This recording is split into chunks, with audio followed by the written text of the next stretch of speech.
Hello, and welcome to Why Am I Like This? The podcast for those who didn't get enough hugs as a child.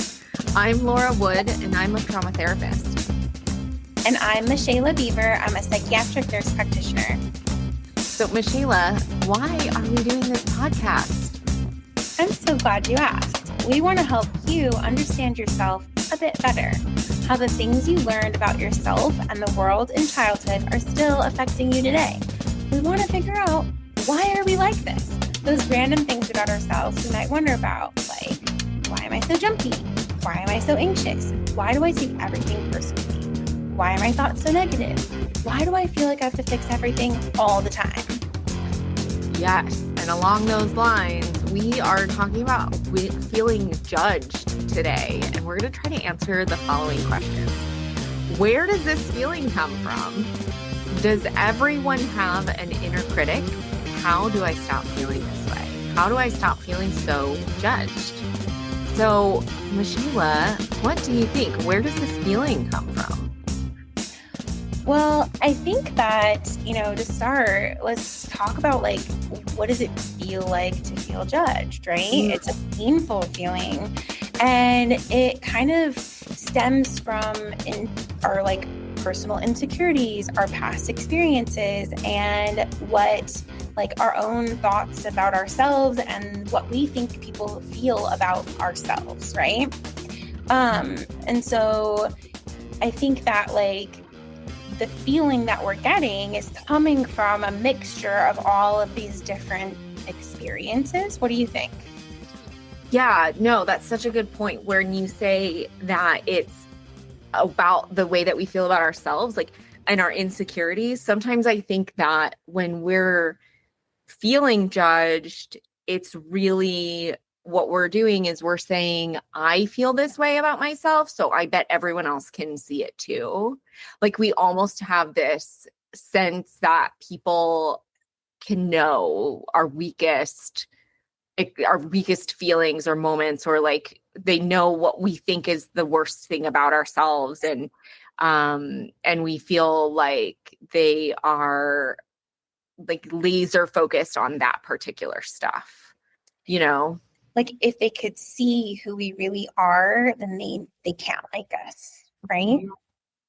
Yeah. Yes. I can think of a time when you just, I don't know, go into a situation and or somebody says something to you that kind of triggers that judgment feeling, and you just get this rush of heat to your face, or this feeling of just this gulp of I just feel this shot to the heart, kind of I just have this visceral sense of just oh, I just feel called out. They know this worst thing about me.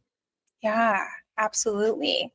I was trying to think of what is the one of the first experiences that I can remember about feeling judged. I was trying to think of what that would be. I think it goes back to going to a new school and feeling like people weren't going to like me, or feeling awkward in that moment, maybe oh, these people, they don't know anything about me. And I'm just a weirdo or something, They're judging me. And even though at my old school before I moved, I had tons of friends and I felt really comfortable, but it's there's something about just going to a new school. So maybe that was the first time I really ever felt that feeling of judgment. I was, our brain is scanning for these different threats, especially in social situations. And so then as we're scanning for that threat, our body feels like we're in danger, because I think we've talked about this before, is we want to fit in so badly. As a kid, we're who am I like? What am I like? Who's going to fit with me, right? Who do I want to be like? And so we're kind of scanning for danger, looking okay, is this going to be safe? Am I going to fit in? Or am I going to be the weird kid that nobody likes or whatever? Well, yeah. And we have an inherent need for belonging.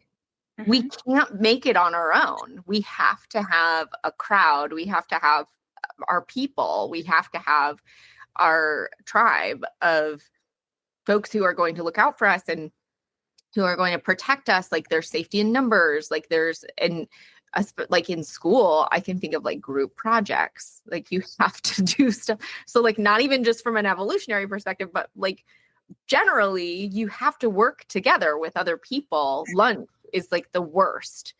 Mhm.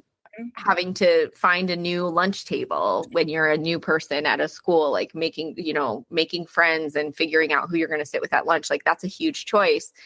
And I can remember probably being about that age of like middle school when you said that you were trying to think of the first time you ever felt judged. I was trying to think of that too. And I remember this time I had like my first like three-way calling attack. Mm. And my my friend had somebody that I had a crush on like a three-way call, and then called me to like dish about this guy that I had a crush on, but like the guy was on the other line, and I'm like, I'm calling this person my friend, but like that's really not friend behavior. And then at the end of the call, like they like were like laughing, like, oh, he's been here the whole time, like now he knows everything, like ha ha ha. And I must have been like 12. And it was devastating. Mortifying. Totally mortifying. And so now it's like I have this like feeling of like somebody's gonna like tell my secrets or whatever, and then they're gonna judge me together like behind my back, right? So it's like if ever like you see a group of 2 or 3 people and then you look over at them, like that's when I get a feeling of like, am I being judged, right? Because there's like this other group of people, I'm by myself, and maybe they're talking about me. Maybe they are saying mean things about me behind my back. And I am like the odd man out. Like I'm the only one who doesn't know. Like that's kind of like my judgment trigger. Yeah, I could see that being a thing.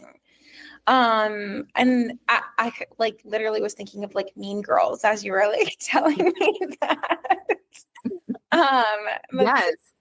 And then I was also thinking like, our terms that that we use to describe things, it feels like we're like definitely 80s babies. Like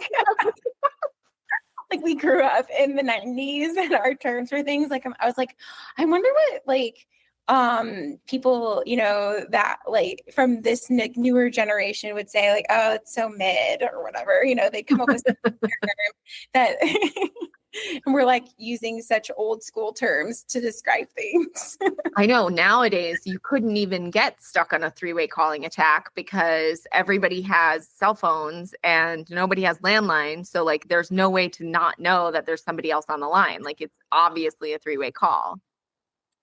Yeah, like, oh, hold on, let me just wait a minute. And then it's like you merge the call and like everybody's there. And you're like, well, why does it say that so-and-so is on the call? Right. Like they would know now. So that's one good thing that technology has given us is like the reprieve from those kinds of horrible moments. Sure, there's a way to do it. I don't know what it would be like, because I've never like tried, but I'm sure there's a way to do it. Yeah, I don't know.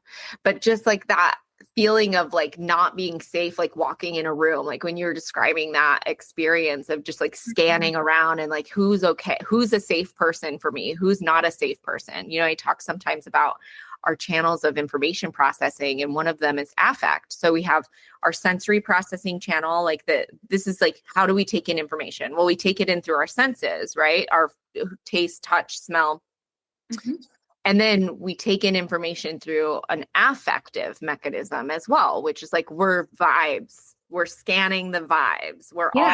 We can tell if somebody's like safe or somebody's dangerous. And sometimes our intuition can actually tell us like that we're not wrong, that we actually are maybe being judged by that person.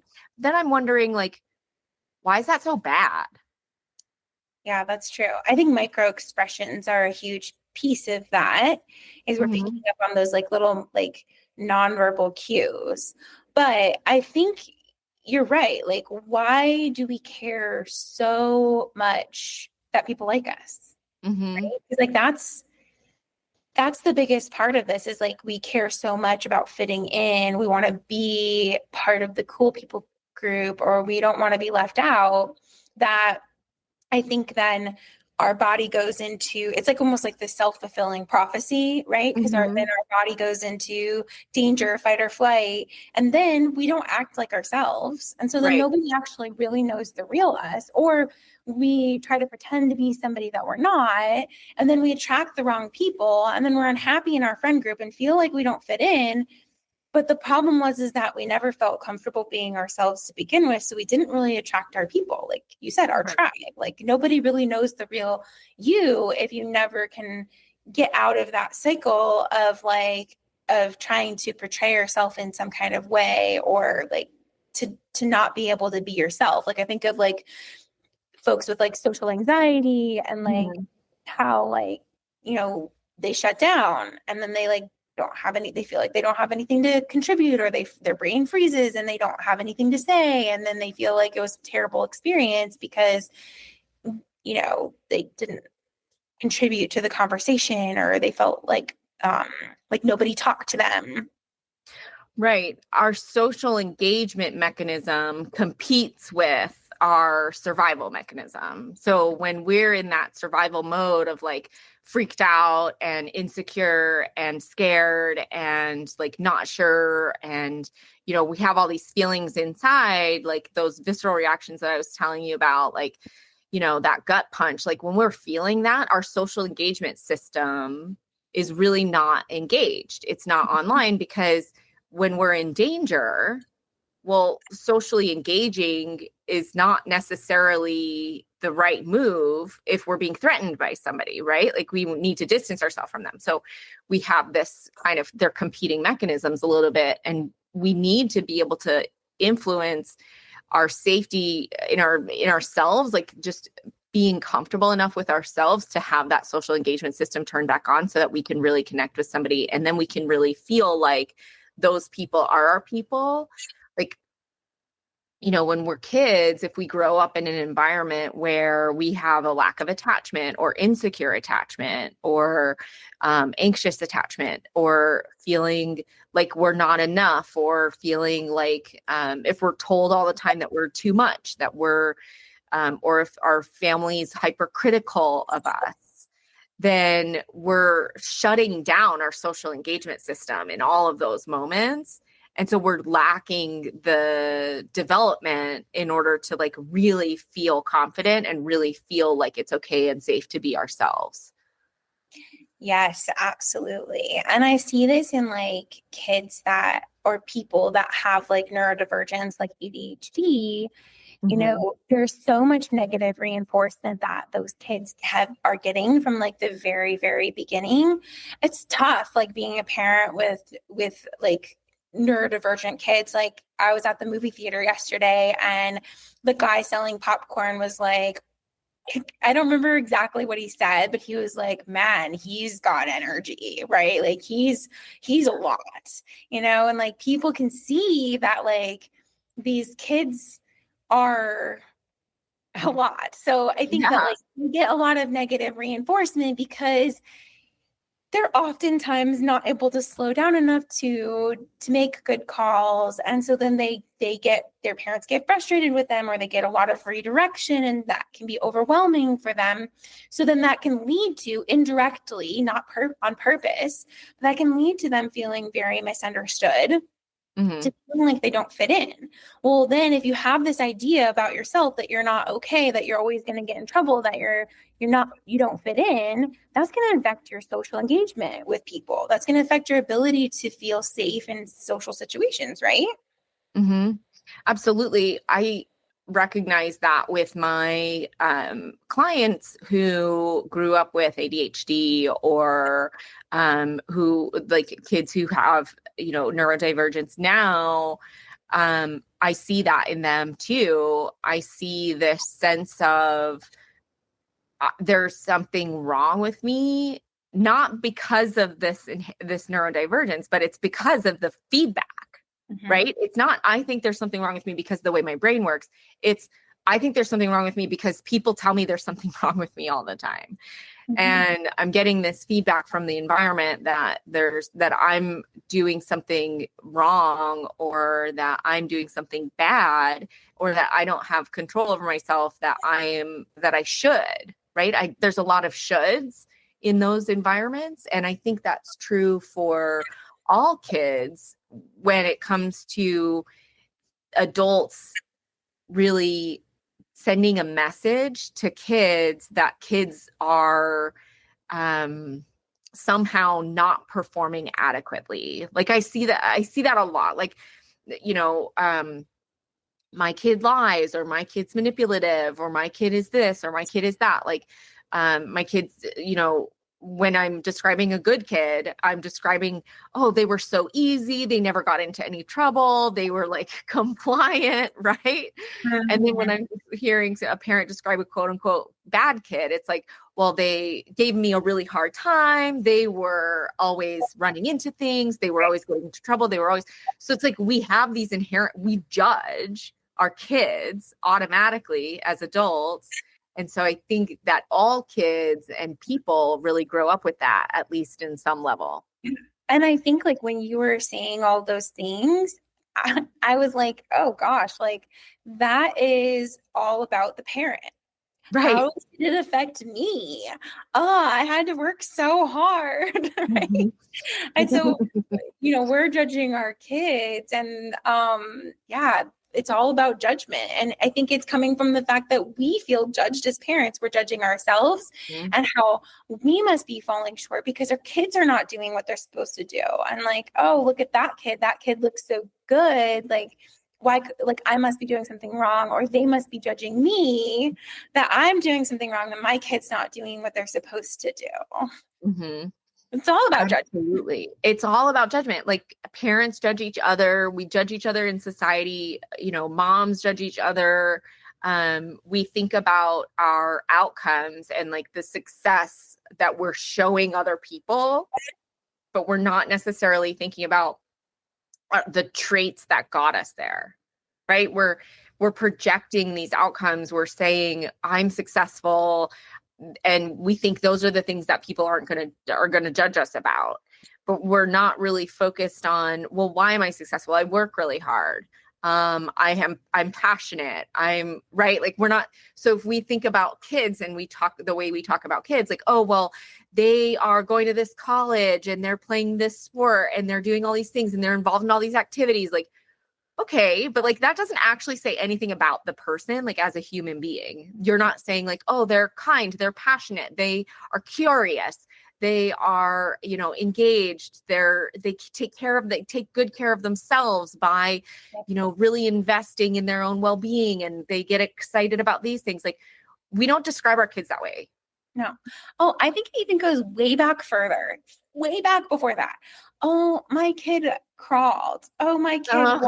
Oh, my kid said their first words. And it's like, oh, my first kid did it at this point, and my second kid did it at this point. So what's wrong with my kid? Mm-hmm. So it's even starting at like developmental milestones. Yeah, that's such a good point. I see that all the time when I see like posts about people who are questioning, like they're asking their fellow mom group or whatever, like, you know, my oldest was walking at 8 months, and, you know, my middle kid or my second kid is barely even crawling. Like if they skip crawling, like what does that mean about them? Like does that mean that they're going to be like, you know, experience this developmental delay or this problem or this or that? We're so worried about our kids. Like as parents, we are really doing a lot of judging our kids' behaviors, and it's because of, like you said, the way that reflects on us.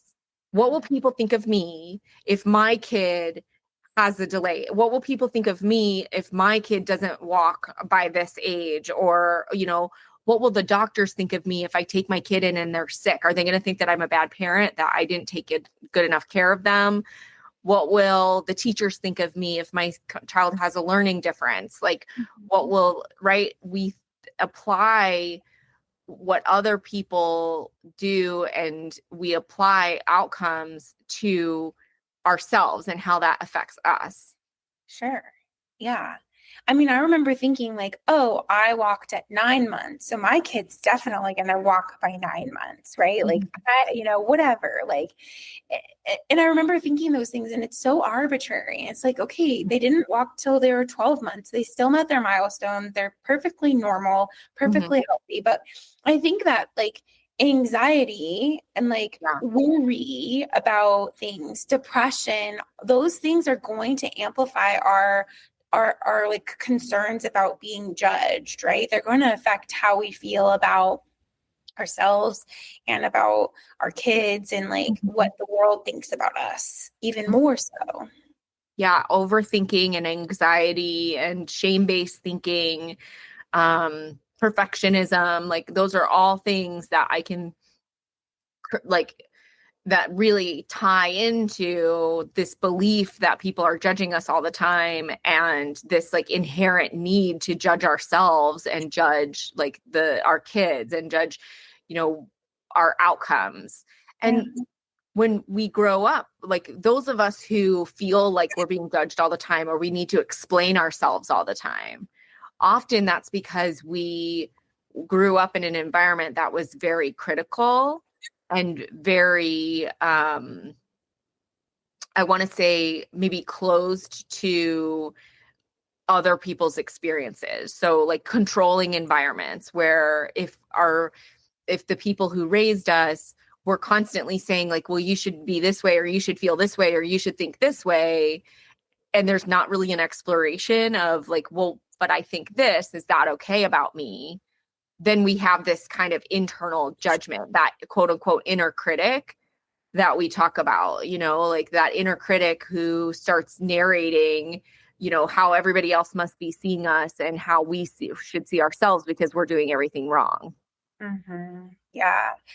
And I think that, like you said, we learn to think that way because of the way that like the way that people talk to us Mm-hmm. and the way that, people tell us to think, and we only can know what we learn in childhood until we get out into the world and learn that like there's other ways to think about things. But that inner critic and the story that we tell ourselves is so powerful and can be really hard to overcome. That if we have a parent that is very controlling and is very hard on us and pushes us, but pushes us in a way that like makes us feel like we're a failure, we can never live up to those expectations. We start to have perfectionism, like I should be perfect, but like why can't I live up to my that expectation of perfectionism, right? And so we're constantly judging ourselves based on that idea that like it's not safe to fail. Mm-hmm. Yeah, failure is not an option. Failure is not okay. And failure is scary and unsafe. And that also could be a part of the development of somebody whose parents never let them fail. Yeah. Right. So when we have parents who have coddled us or, rescued us all the time, we might feel like, we're not good enough. We might feel like we're not capable. We're not able to do what we need to do because like our parents never trusted us. They always felt like we were going to mess something up or we always messed something up and they always had to come to the rescue. So it still Mhm. kind of feeds that internal narrative of like that critic who's saying like, well, you can't really do it on your own. Sure.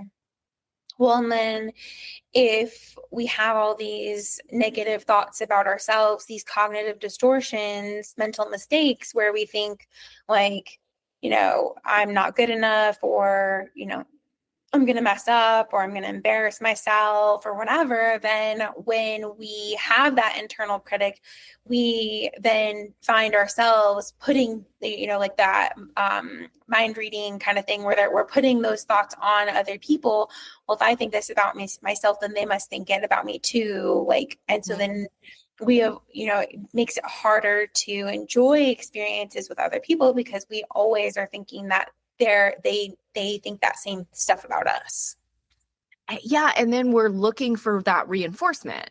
So whatever our inner critic says, we're looking for cues in the environment that reinforce that idea. So then when somebody like looks over in my direction and then turns back to their friend and laughs at their friend's joke, then I'm thinking they're laughing at me, right? Like, so I'm constantly seeking evidence that this is true, that this is what's really happening, and that they're judging me and laughing at me.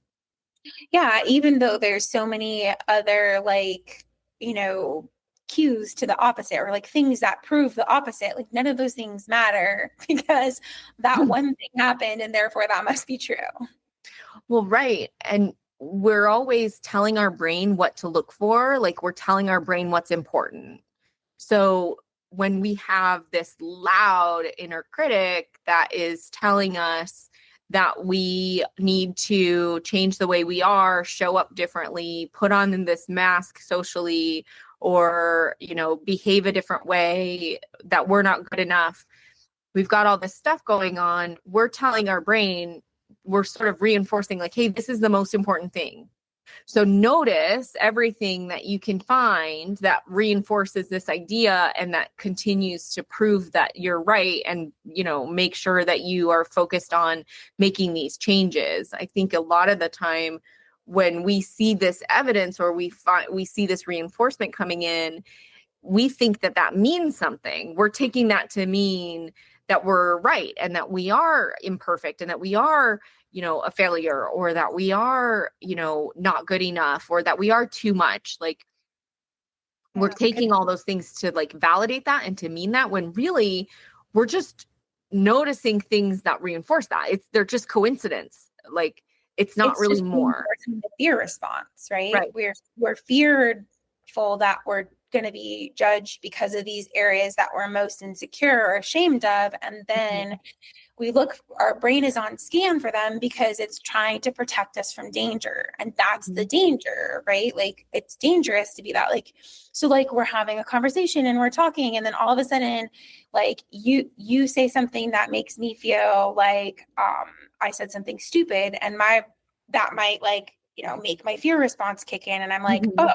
And then my brain goes blank, and I'm like, I don't know how to respond to that, right? Like, oh, that was a trigger for me, right? And then then I would go into fear response, right? And then we don't know how to respond in those situations because it's dangerous. Yeah, absolutely. And we need to learn how to work with it, right? We need to learn how to teach ourselves to get out of that fear response and recognize that our thoughts aren't always like facts.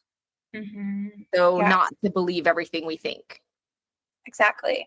Because that thought that if we can anticipate or protect ourselves from having that judgment happen is false. It's not really true, because people are going to judge us. It's just nature. And it doesn't mean anything bad about us if they do.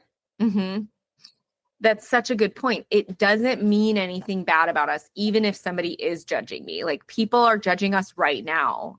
I know that you and me, like, we put ourselves out in the world sometimes, like on this podcast, for example. I know that there are people that are judging me based on maybe my verbal crutches, or my like ideas, or whatever, maybe they disagree with me. Maybe they think that what I said is stupid. Because I exist in the world, there will be judgments. Like, I can't exist in the world without having other people like think something about me that maybe I wouldn't want them to think, or maybe I wouldn't want to be seen that way.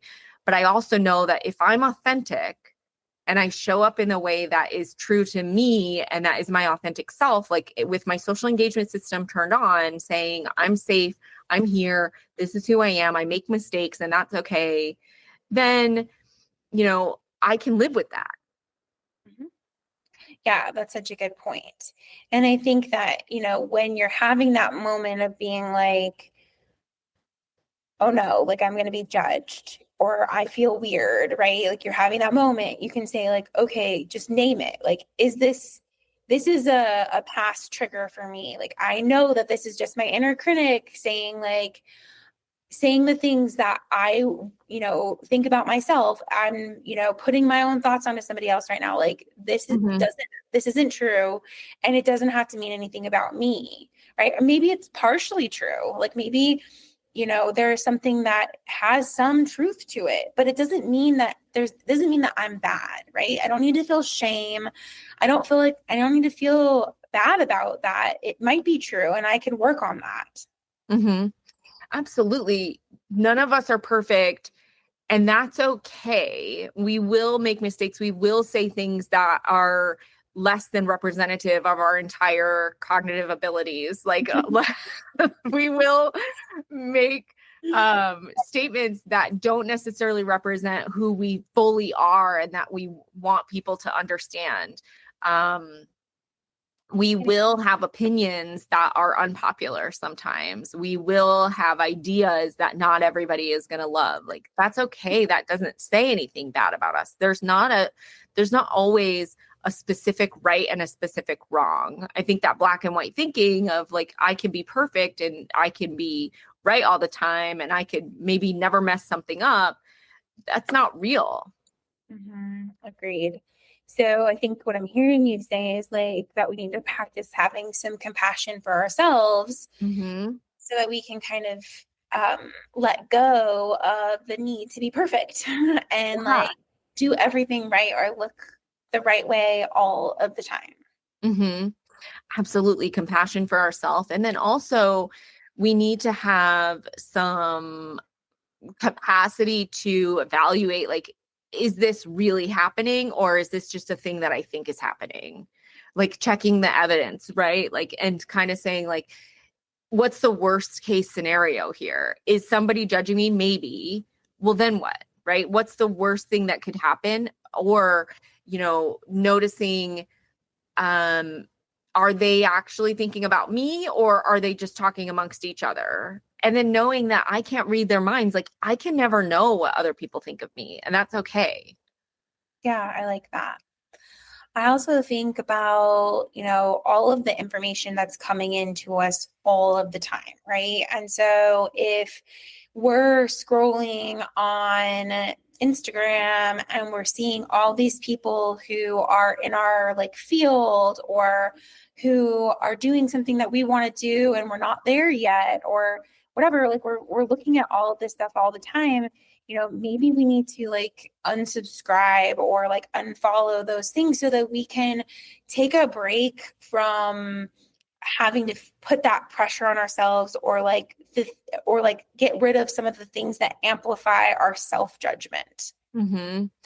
I agree with that. I talk about that with my clients all the time, like curating your content, curating your feed to show growth mindset things, to show you things that promote um growth instead of perfection, to show you things that promote compassion instead of outcomes measures, like to inspire you versus to feel like you're belittled. Like, and sometimes we just need to take a break from online in general. We need to separate ourselves and go outside and connect with our family and connect with our friends and connect with the people who we know and really care about.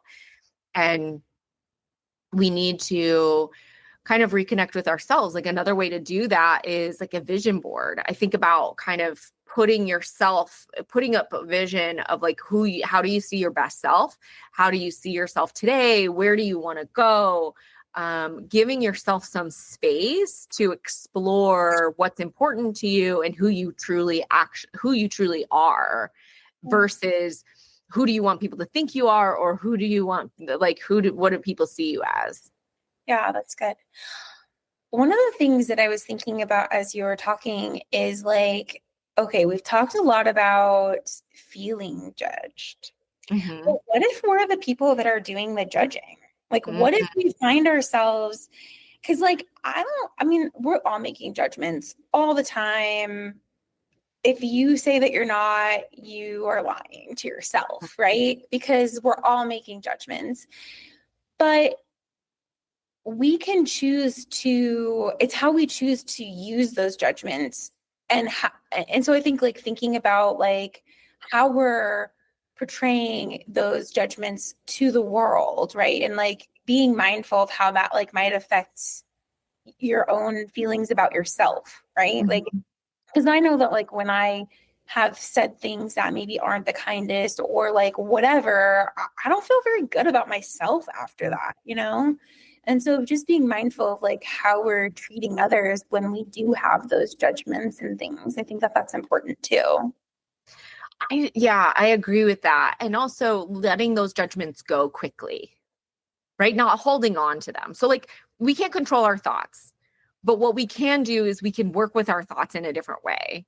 So, if a thought comes in that isn't very kind, we can just, oh, that maybe wasn't very kind of me to think. That's okay. I don't need to like berate myself about it. I don't need to tell myself I'm the worst. Like, I don't need to make that mean anything.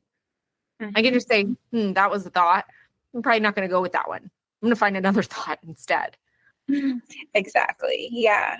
Because I think that, like, you know, we could talk about how it might not make people feel good if we, like, are talking about someone who's sitting over there, right? Mhm. But it also affects ourselves. And, like, I know that I feel so much better when I like spread positivity and I have Mhm. good positive things to say and I lift people up. But sometimes we can, you know, be sucked into that whole like spiral of like pulling other people down. And Mhm. I think that like we do that because we are trying to like make ourselves feel better, or maybe we think we're like helping somebody else in some kind of way by pointing out their, you know, think that, you know, we're judging them and we're pointing out things about them that might hurt their feelings. Mhm. And I don't like, you know, we might be doing it because we think we're being helpful, but maybe like that isn't coming across the way we think it's coming across. Right. Like it's not as helpful as we might think it is. I Mhm. can, that reminds me of a joke that happens between me and my mom all the time. Like, because with parents of kids who are now adults, my mom and I will we tend to be critical. Like we tend to be, the glass is half empty sometimes. Like, so we'll make comments about like what's going on in somebody's life, like each other. Like maybe I'll say, oh, I made this huge mistake. Like, I don't know what I was thinking. Like, and then she might say something like, well, why didn't you think about that before? And then I'm like, what's your goal?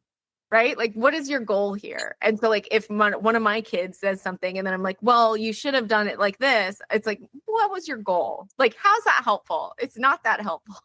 I So, know. I hate whenever when I, we're being critical, yeah, yeah. whenever we're being critical, we kind of have to step back and ask ourselves, like, what was your goal there? Like, what was the point? What was the point? Yeah, it's already done, right? Right. Like they can't go back and undo it. But Right. yeah, we're gonna be like, you should have thought about that before you did that. Right. Like nobody finds that useful. No, I know. But I Yeah. think that like also we don't I think that comes from a place of like we feel helpless or Mhm. like we, you know, are frustrated that it happened. And in part, as a parent, sometimes we're mad at ourselves for letting it happen. Mhm. Yeah. So I think like it's easier to like blame our kid or blame somebody else than it is to blame ourselves. And we're often silently blaming ourselves and then outside blaming others. Like we're often sort of projecting what we think about ourselves and what we think about like our own stuff onto other people. And so, like you were saying, to just be kind of mindful about that and mindful about where we are and mindful about what is helpful about moving forward in this way. And maybe it's not that helpful and we can move forward in a different way.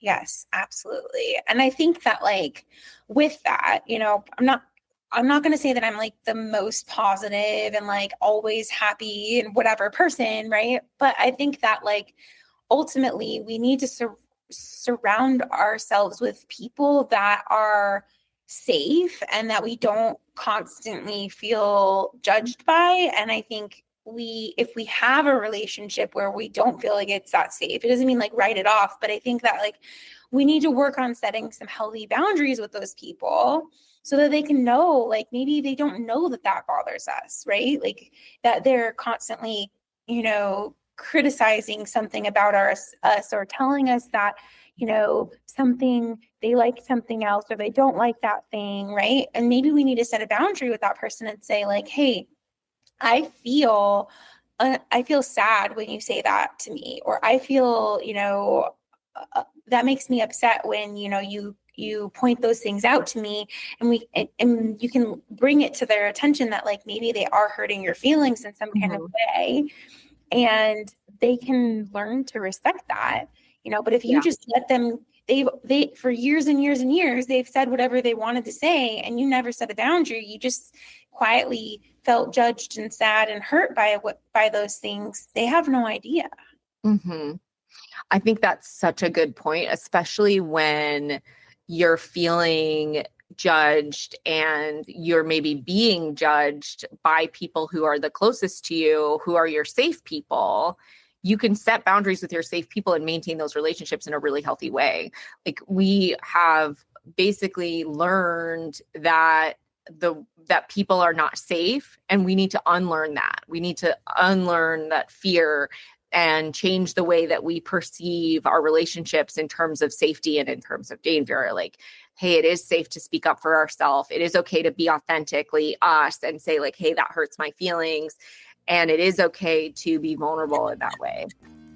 Yeah, absolutely. And people can treat us with respect and learn how to be safe with us. They can be a safe person if they really know what that means for you. Yeah. I love that.